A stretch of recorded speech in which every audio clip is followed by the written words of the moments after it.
Growing facial hair is largely determined by genetics, hormones, and age. While you can't change your genetics, there are certain steps you can take to promote growth and maintain its health. At first, be patient. It takes time. It's common for some areas to grow faster than others. Give it several weeks or even months before expecting significant growth. Then increase testosterone. Testosterone is a key hormone in promoting facial hair growth. Engaging in strength training, getting enough sleep, and maintaining a healthy lifestyle can help optimize testosterone levels naturally. Do not eat junk food. Try to cook yourself a meals rich in proteins and vegetables. Always keep in shape. Also, avoid shaving too frequently. Contrary to popular belief, shaving doesn't make hair grow back, thicker or faster.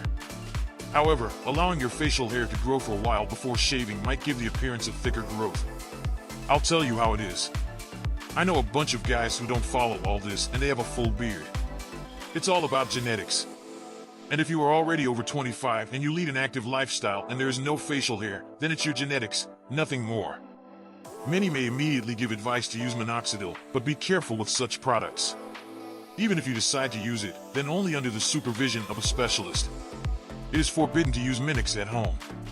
Remember, if you're concerned about slow or patchy facial hair growth, consider consulting a dermatologist or endocrinologist.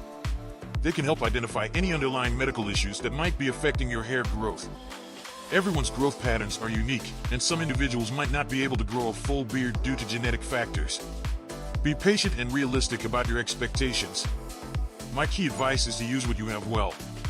If it so happened that you can't grow a good beard in any way, then get a chic classic haircut and take care of your skin.